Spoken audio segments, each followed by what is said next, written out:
வணக்கம் நண்பர்களே. இன்றைய வீடியோவில் 12 ரூல்ஸ் ஆஃப் லைஃப்ங்கிற புக்கை பற்றி தான் நம்ம பார்க்க போகிறோம். இந்த புக்கு யார் எழுதியிருக்காங்கன்னு பார்த்தீங்கன்னா ஜோர்டன் பி பீட்டர்சன் எழுதியிருக்காரு. இப்படி என்னதான் எழுதியிருக்காருன்னு வாங்க பார்க்கலாமா? அதாவது மகிழ்ச்சியாக அர்த்தமான சக்ஸஸ்ஃபுல்லாக வாழ்க 12 விதிகளை இந்த புக்கில் சொல்லியிருக்காரு. அதில் முதல் விதி பார்த்தீங்கன்னா உங்களுடைய நெஞ்சை நிமிர்த்தி சோல்ற உயர்த்தி நிற்கணும். அந்த மாதிரி நீங்கள் நிற்கும்போது உங்களுக்கே ஒரு கான்ஃபிடென்ட் பர்சனாக தெரிவிங்க, தன்னம்பிக்கையுடன் இருப்பீங்க, பாசிட்டிவான ஆட்டிடியூட்லாம் உங்களுக்கு வரும். சோகமாக மூஞ்சி வச்சுக்கிட்டீங்கன்னா என்ன ஆகும்?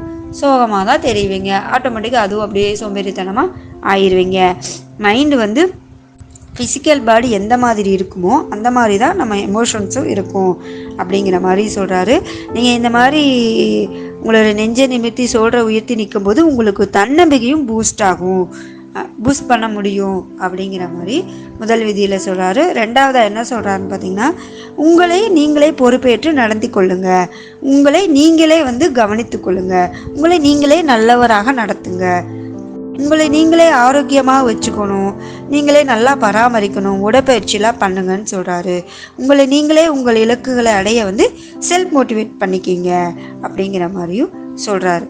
அடுத்து மூன்றாவது என்ன சொல்கிறாருன்னு பார்த்தீங்கன்னா, நண்பர்கள் உங்கள் வாழ்க்கையில் ஒரு முக்கியமான உறவுகள்னு சொல்கிறாரு. உங்களுக்கு நல்லது விரும்புவர்களிடம் மட்டும் நட்பு கொள்ளுங்க, நல்ல நண்பர்களுடன் இருங்க, உங்கள் வாழ்க்கையில் நேர்மறையான தாக்கத்தை ஏற்படுத்தும் நபர்களுடன் மட்டும் நட்பு கொள்ளுங்க அப்படிங்கிற மாதிரி மூன்றாவதாக சொல்கிறாரு. நான்காவது என்ன சொல்கிறாருன்னு பார்த்தீங்கன்னா, மற்றவர்களுடன் கம்பேர் பண்ணாதீங்க. அவங்க கார் வச்சுருக்காங்க, வீடு வச்சுருக்காங்க, அவங்க கிட்ஸ் எல்லாம் நல்லா படிக்கிறாங்க அப்படின்னு கம்பேர் பண்ணாதீங்க. நீங்கள் உங்களையே கம்பேர் பண்ணிக்கணும். நேற்றை விட இன்றைக்கி என்ன பண்ணணும் அப்படின்னு சொல்லி உங்களுக்கே நீங்களே கம்பேர் பண்ணிக்கணும். அப்போ தான் உங்களுடைய வாழ்க்கை சிறப்பானதாக இருக்கும் அப்படிங்கிற மாதிரியும் சொல்கிறாரு. ஐந்தாவது என்ன சொல்கிறாருன்னு பார்த்தீங்கன்னா, இது ஒரு பேரண்ட்ஸ்க்கான விதி அப்படிங்கிற மாதிரி சொல்கிறாரு. குழந்தைகளை தங்களை குறித்து மோசமாக உணரக்கூடிய எதையும் செய்யாதீங்க. குழந்தைகளை ஆதரிங்க, அவங்களுக்கு நம்பிக்கை வளர்க்க உதவுங்க, அவங்க தங்களை குறித்து நன்றாக உணர வைக்கும் விஷயங்களை மட்டும் ஊக்குவீங்க அப்படிங்கிற மாதிரி சொல்கிறாரு. ஆறாவதாக என்ன சொல்கிறாருன்னா, குழந்தைகளை வெளியே விளையாட அலோவ் பண்ணுங்க, அவங்களுடைய விதிகள் மற்றும் எதிர்பார்ப்புகளை கட்டாயப்படுத்தாதீங்க அப்படிங்கிற மாதிரி சொல்கிறாரு. அடுத்து 7th என்ன சொன்னால், உண்மையை பேசுங்க. அது எந்த மாதிரியான சூழ்நிலையில் இருந்தாலும் கூட நீங்கள் உண்மையை பேசுங்க, உண்மை தான் உங்கள் மனசாட்சியை சுத்தமாக வச்சுருக்கும் அப்படிங்கிற மாதிரியும் சொல்கிறாரு. அடுத்து என்ன சொல்கிறாருன்னா, நீங்கள் பேசுகிற நபருக்கு உங்களுக்கு தெரியாத ஒன்றே தெரியும் என்று கருதுங்கள். அதாவது நீங்கள் ஆப்போசிட்டாக பேசுகிறவங்கள கவனிங்க, மதித்து அவங்கள்ட்ட இருந்து என்ன கற்றுக்கணும் அப்படின்னு சொல்லி கவனிங்க. நீங்கள் பேசும்போது அவங்க என்ன பேசுகிறாங்க அப்படின்னு சொல்லி ரெஸ்பெக்ட் கொடுங்க, அதுக்கப்புறம் உங்களுடைய கருத்துக்களை சொல்லுங்க அப்படிங்கிற மாதிரி சொல்கிறாரு. அடுத்து உங்கள் பேச்சில் துல்லியமாக இருங்க, தெளிவாகவும் நேரடியாகவும் பேசுங்க, குழப்பத்தை வச்சுக்காதீங்க அப்படிங்கிற மாதிரி சொல்கிறாரு.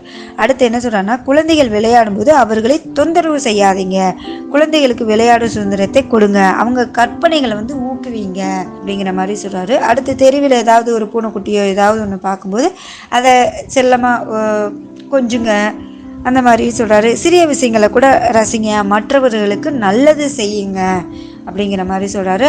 அடுத்து 12வதாக என்ன சொல்கிறாருன்னா, சிறிய விஷயங்களை கூட ரசிங்க, வாழ்க்கையில் சிறிய சிறிய சந்தோஷங்களை கூட அனுபவிங்க, நன்றியுடன் இருங்கன்னு சொல்லிட்டு இந்த 12 விதிகளையும் இந்த புக்கில் சொல்லியிருக்காரு. நீங்களும் இந்த 12 விதிகளை ஃபாலோ பண்ணி நலமுடன் வாழுங்க. இன்னும் உங்களுக்கு இந்த புக்கை பற்றி டீட்டெயிலாக வேணும்னா த்ரோவா அமேசான் மூலயமா கீழே இருக்க லிங்கை கிளிக் பண்ணி வாங்கிக்கிங்க. நன்றி, வணக்கம்.